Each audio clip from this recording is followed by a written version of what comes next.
Welcome back to my channel. Aimee here. It's been a minute. I took a little bit of a hiatus. Not much, just a little bit. I just felt a little overwhelmed and I needed to take a step back. So this is just kind of an update. I'm just gonna mash some things up, what I've been reading, what's been going on, all the things, if I can think of everything, are gonna be talked in this video. So I'm sure, as you probably noticed, I did not film a July TBR. I did not film a July new release video. Actually, no, I take that back. I did film it. I hated it, so I chunked it. Plus, I didn't have time to truly edit it. I did it too. I filmed it too fast. I edited it too fast. It was a mess. I was not happy with it, and I'm not gonna put something up just for the sake of putting it up. So here we are as I'm filming this video. Hopefully I'll get this up to y'all this weekend. I plan on it. Today is the 23rd of July. So we're coming to the end of July. So hopefully I can get back into the groove of things. I'll be filming my August new release videos and possibly a August TBR. I have a book haul that I need to get for y'all. So many books, 2 months worth of book of the months. I need to get it done. I need to get it done. I'm ready. I think everything has settled down. I'm getting into a sort of, I'm getting there. I'm feeling better about it.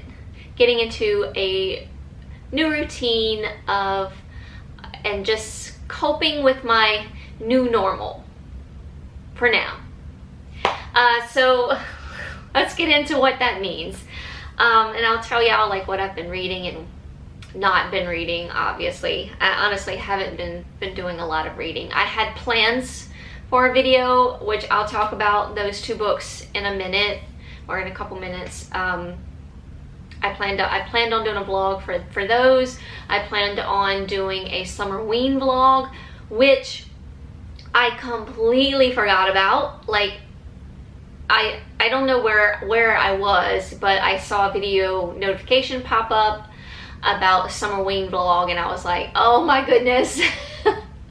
Completely forgot about Summerween, but I wouldn't have been able to do it anyway. Okay, so enough of rambling. I'll go back a little bit. I don't really know how long. I haven't really tracked how long it's been since everything kind of started. So it all starts with I guess basically my dad's health. So my dad just turned 80. He's a fantastic 80-year-old man. I love him dearly. He has had Bell's palsy in the past. So recently, a couple months back, he had like what we thought was another episode, but it didn't affect the whole side of his body. It was just his eyelid. His eyelid would just stay closed, and he was complaining of a headache and seeing double. Well, those are symptoms of a stroke. So we immediately took action, went to see a doctor, but we ended up seeing many doctors. Yes, he had a mini stroke. No, he didn't have a mini stroke. It was back and forth. It was very frustrating. Long story short, it was almost a blessing that happened. It was not a mini stroke. It was caused by, it's a type of Bell's palsy caused by his diabetes. My dad is a diabetic, type 2 diabetic, and he doesn't really watch what he eats. He loves sweets, so he eats them. He's not like a bad diabetic. I mean, it's controlled through medicine. He doesn't have to take insulin or anything like that, but yes, it got high enough to a point where it affected a nerve behind his eye that was connected to his eyelid. It's a whole story. So anyway, that sort of led us to getting checked, for of course the stroke. So, we went to the heart doctor, and they have been watching a valve, one of the valves in the top 3 arteries of your heart. My dad's was closed pretty tightly. There was still like a 0.7 or 0.8 millimeter. I don't exactly remember what the doctors told us, because you know, it's just a fumbled mess in my head by now. But I mean, he never had any symptoms. Never had any symptoms. If this would not have happened, I don't even want to think about what would have happened. So yes, it was a blessing that the diabetes got to a point where it affected his eye, which resolved, or what do I want to say, mimicked a stroke. So that led to his doctor going in to do a heart cath to, because they decided they were going to go ahead and fix that valve. It was time to fix the valve. All this was happening, and you know, his doctor was like, let's just be on the safe side, and let's replace that valve. So they went in and did a heart cath, thinking that everything was going to be, you know, clear. No, we weren't going to have any blockages. I mean, the doctor knew that, you know, about the valve area, and there was little blockages there. Wasn't thinking of any other blockages anywhere else. Like I said, my dad never had any symptoms, which is very scary. They ended up finding a 95% blockage in one of the arteries. Once again, jumbled. Don't remember much. I feel like I was floating around my body, and my body was just there trying to focus, but my soul and my mind and everything else was just hovering above me, just freaking the F out. Anyway, so yeah, 95% blockage. I'm gonna try to keep the story as short as possible. So then we had a surgery, so we could not do the valve replacement until the blockage was resolved. So we went in for another surgery, and we had a stent put in where the blockage was out. 2 weeks following, we had which was actually this past week, we had the surgery to replace the valve in his heart. And it has been a week, let me tell you, because my dad ended up having after effects of the new valve. So basically his heart was so used to working harder than it should. So once the new valve was in, it was trying to you know, find its rhythm, basically. So they did end up putting a pacemaker like on the outside, just for a temporary pacemaker, just to kind of help the heart find its rhythm. Because so I've learned so much. So the top part of your heart and the bottom part of your heart, they function. They're supposed to function together. So if anything happens and they're not functioning, they're off rhythm, basically, results in like my dad's blood pressure dropped like that. Like they sat him up, like we had to wait about 4 hours of him laying flat on his back, and then finally they sat him up. Everything was looking good. They stood him up, took him to the restroom, they sat him back down. He was going to eat his lunch, and then just like that, he said, I don't feel good. And just like he turned white as a ghost. And his heart rate dropped a little bit. It was very scary. This happened 4 times within 2 days. So they kept him overnight.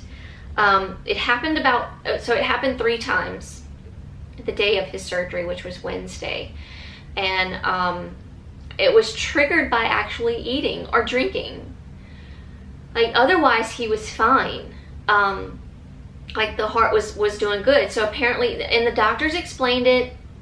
I am not gonna try to say it because I have no idea what I'm talking about to begin with, but in my mind I understand it. So anyway, it was just mainly triggered by eating or drinking. So again, long story short, that morning when it happened again, they decided to go ahead and put a pacemaker, a permanent pacemaker in. So they went at the top of, like right underneath his shoulder blade. and put the permanent pacemaker in yesterday. After that, my dad felt like 100%, like a new person. And he even told the doctors, but this is what's weird. Okay, so the doctors had said that once the heart, you know, finds its rhythm, it's freaking out right now basically because we messed with it. We put a new valve on it. It's just trying to work together. Once it finds its new rhythm, it's going to be fine. And you know, so that they were usually, and they told us, is like 7 to 8% of the time that a permanent pacemaker has to be put in. So anyway, just to be on the safe side, the doctors, you know, there was like 4 doctors like talking to him, to us out in the hallway, what they were going to do.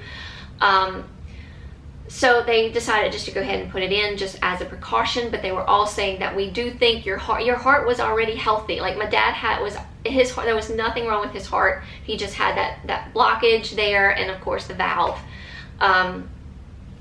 So you know, they were confident that the heart would find its rhythm and start doing what it was supposed to do, and he would feel like a new man.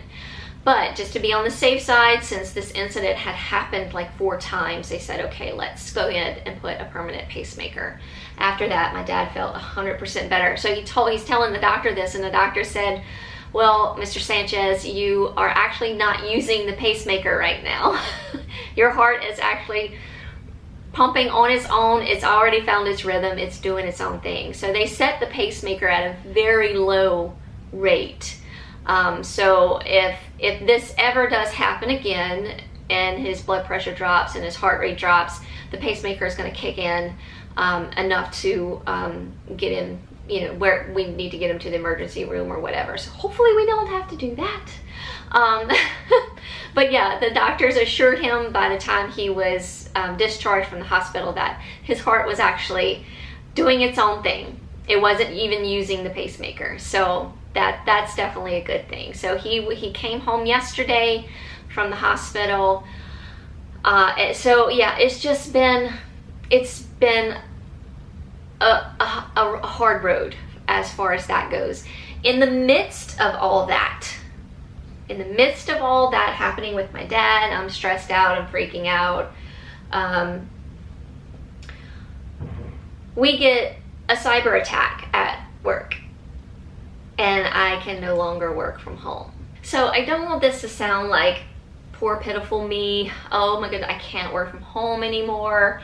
I don't want it to sound like that, but if you know, you know. If you've worked from home for so many years and you've had to go back to an office, it's very hard, very hard. Anyway, we're not going to focus on that because that's beside the problem. That's just me just trying to find my new normal. It's slowly but surely. And they did tell us, you know, when this first happened, that they didn't have an estimated time on when we're going to be able to go back home, or if we were going to be able to go back home. And that is kind of still where we're at, although, you know, the system is back up. Although it's just like a temporary type of system, they're still working on all the small details of getting everything back up and running. And work from home is last on the list, let's just say that. So I don't know, I still don't know if it's, you know, not gonna happen. I think it is gonna happen. What I've heard through the grapevine is that they are getting rid of what we were using to remote into the system, and they are looking for a safer way to remotely, you know, hook up, work from home, basically. So yeah, but like I said, we've come a long way. Most of our apps are all working. Everything that we work through is working. Some things are temporary. Yesterday we got our scan drive back, which is basically, so I work for specialty. I do specialty doctors. I bill and code for specialty doctors. So I have my certain clinics. So those clinics scan scan everything and send it to this scan drive, and then I go and retrieve it from the scan drive and work from there. We haven't been able to do that, so I've been having to physically go to the offices and pick up my work. Yeah, that's about it. That's the update. So yesterday we did get the scan drive back, but it's not fully working. We are still not able, like my offices are still not able to scan me my work. I still have to go and get it, but the scan drive is up. So hopefully the next step is we'll be able to scan and retrieve our work from the scan drive. Yeah. And then after that, hopefully they'll start working on looking for a safer way for us to remotely work through the system from home. Whew, I need some water. So that's where I've been. And I've just been in a place where I just didn't want to film. Like, everything was becoming overwhelming, and I tried to sit down and film something. I tried to start a vlog, I know, twice for these 2 books that I'm going to talk about here in a minute. And I'll sneak in some footage because I did vlog. Yeah, so I'll sneak in some things. I have my laptop here because I still have footage that, you know, of a vlog that was started. So I'll put some in here as we talk through. So yes, I did try to start the vlog at least 2 times. Hey y'all, welcome back to my channel. Aimee here. So today I'm going to kick off a reading vlog. It is July 4th. Hey y'all, good morning. Happy Friday. Aimee here, welcome back to my channel, or welcome to my channel. I bought a new swimsuit at Target that I really like. I got a new suit. I got this one from Target last weekend. It fits really good. I'm really pleased with it. I like the high-waisted, you know, because it hides the pooch happening. And I thought the top was really cute and flattering. But yeah, cute little suit from the Target. I made a HelloFresh meal on the vlog. Of course, we have some footage of Bella getting some treats. It's ready for some meats. You want some meats?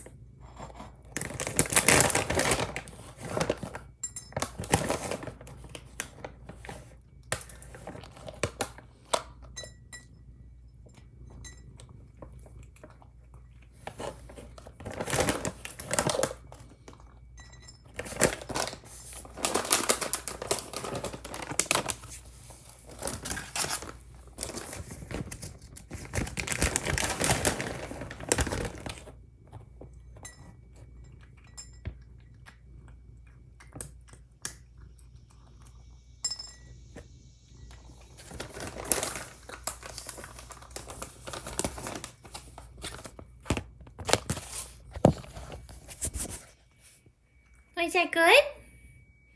Is that good? Yeah. My sweet girl. And I finished my puzzle. Finally, after, I don't know, almost 3 months it took me to do this puzzle, I have finished it. So yes, I have glued it together. It is all ready to be framed. I just have not ordered the frame yet. I need to do that this weekend so I can get it off my table. But it was a doozy, y'all. But it turned out really pretty. And I can't wait to put it up somewhere in here. I still have the other one framed. It's propped up against the wall over here. I just don't know where I'm gonna put them. So yeah, I need to work on that. But yeah, it's finished. So that was fun. So anyway, that's about it. I think I have some footage of the patio as well. I think I updated y'all a little bit on the patio. Things are still a mess. We still have a long way to go, so it's still a little messy. But it's progress.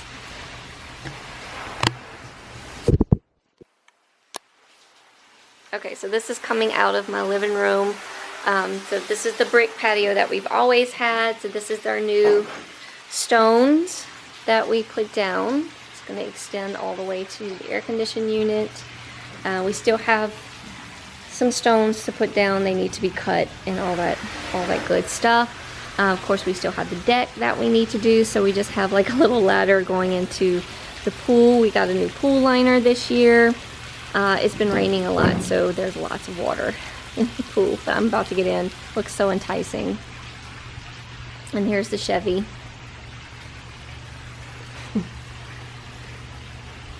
Isn't he beautiful?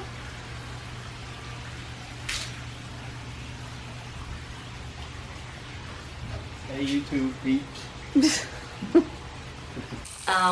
We got our new pool liner in, which I am loving. It just makes the water look so pretty and enticing. It's a little gloomy today. It's been thundering and lightning basically like all week. So I got in it last night. My sister-in-law and I floated around for a little while and just chit-chatted. Today I probably won't get in because I did self-tan. You can't really tell on camera, but I did self-tan, so I don't want to ruin all my hard work. But I'm sitting on a towel because okay, so I heard, this is what I'm using right now. This is Saint Tropez. This is the Ashley Graham collaboration with Saint Tropez Self-Tan Luxe Whipped Cream Mousse. I heard so many good things about this, that, you know, the color was beautiful. It dried really quickly. It didn't transform. It does transform onto anything and everything. I've had to reapply on my butt because I sit down and I get up, and the self-tanner, good thing I've been sitting on a towel all day. But yeah, the self-tanner is on the towel. So I've been like touching up my butt area. And I'm like sitting with my knees up, like trying not to, but it still gets on the towel. So there's that. I don't really like it for that. And it doesn't have a smell though. That's one good thing. It doesn't have a smell. It doesn't feel sticky. Okay, a little sticky, but it's not too sticky. Like I can put up with it.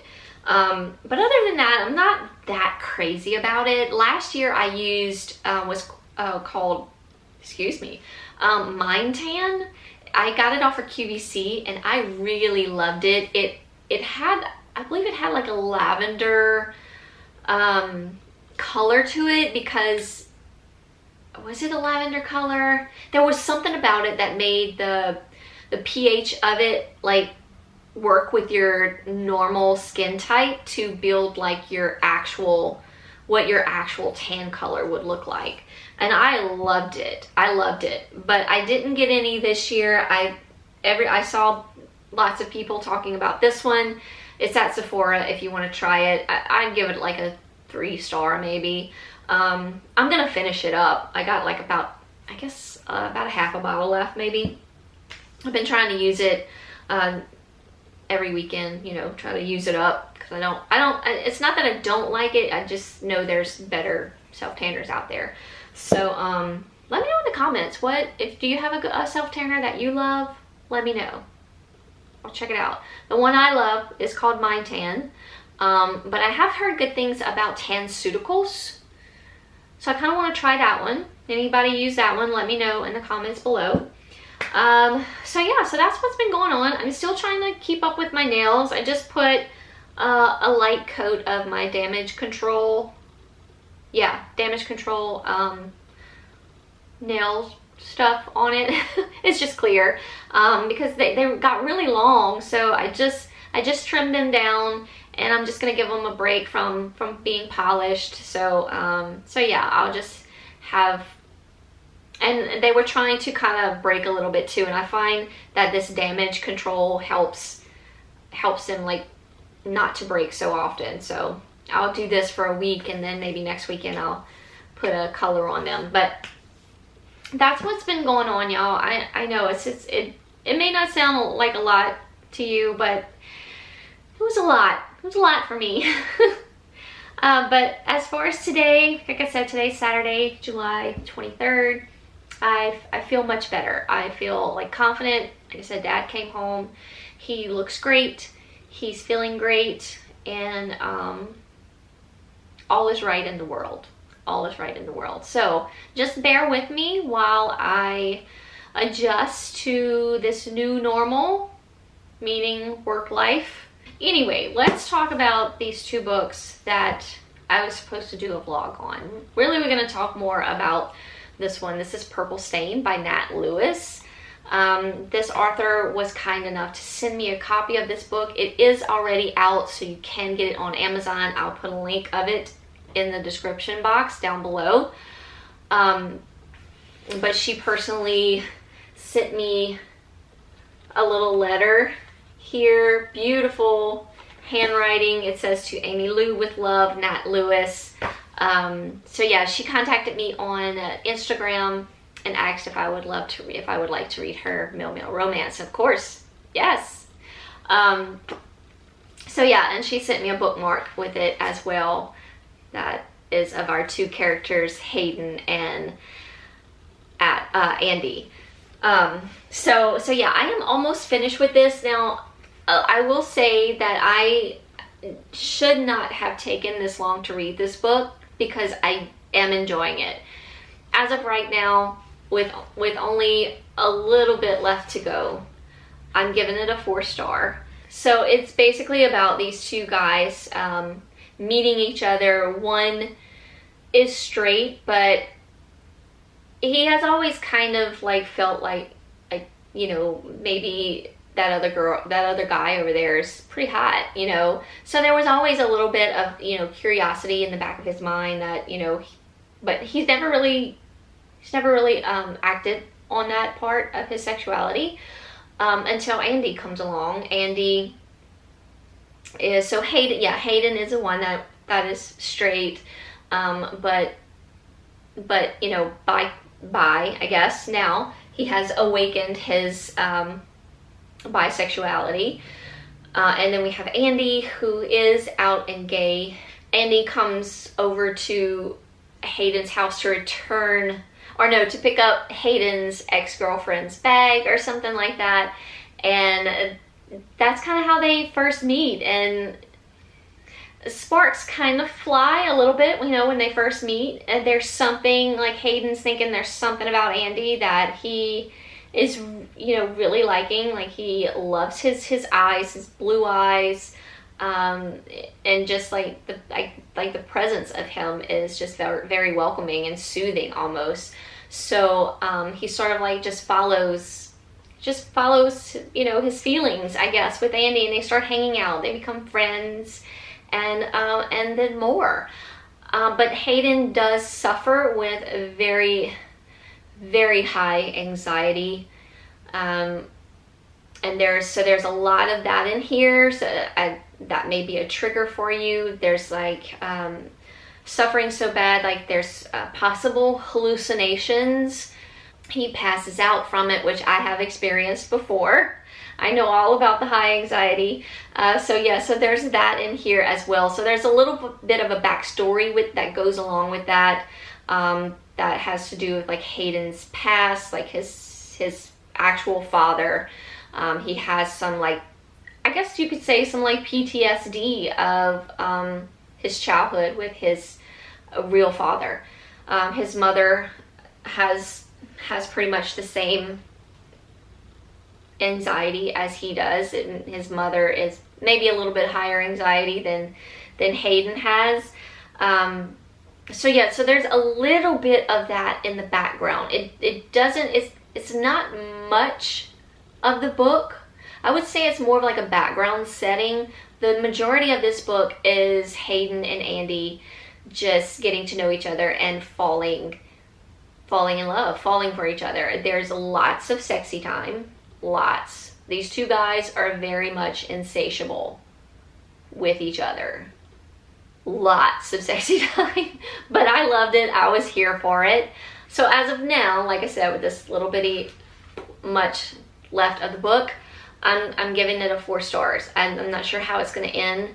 I don't know, is this but it says book 1 of the Cardiff Rainbow series. Now I will say the author is Welsh, so the dialogue in here, it's not hard to follow at all, but there are some things that I didn't like quite I couldn't quite grasp. And there was one saying that I was like, what is that? I had to look it up.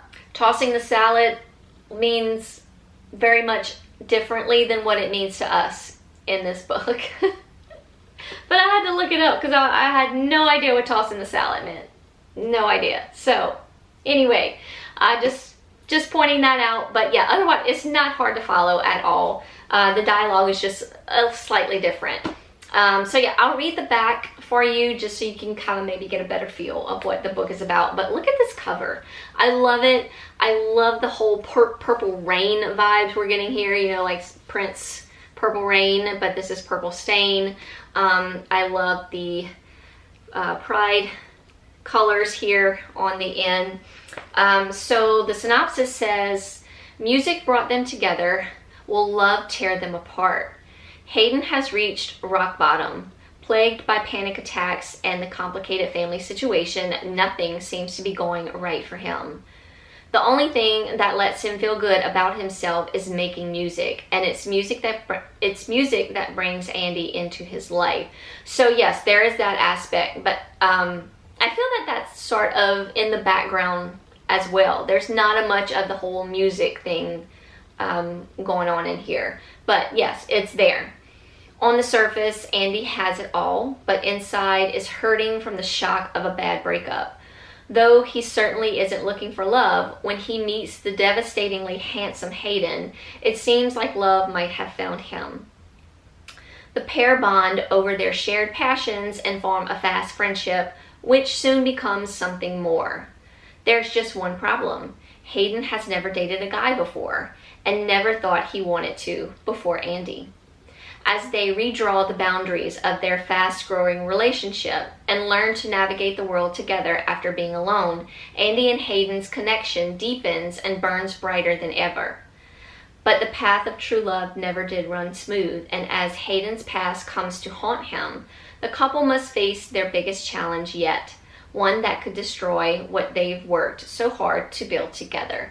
So really cute story, really enjoyable. It's not a lot of angst, not much drama. Like I said, the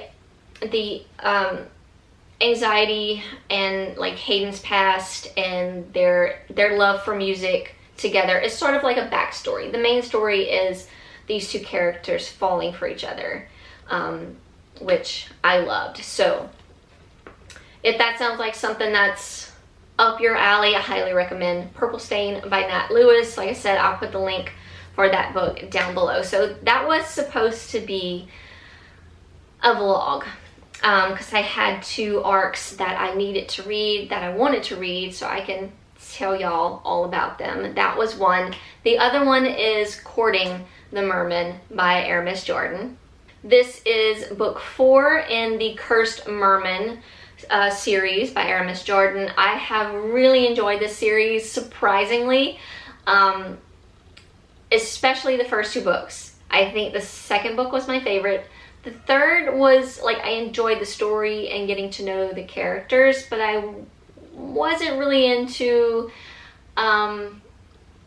some of the sex scenes, I guess. And the third story involved 3 men, which I'm also not against. But again, there was some sex scenes where I was just like, okay, that's a lot. So the 4th book, Courting the Merman, says a sinfully rich merchant, a merman with a dark past. Lewis is Puerto Rico's richest merchant and a known seducer of women.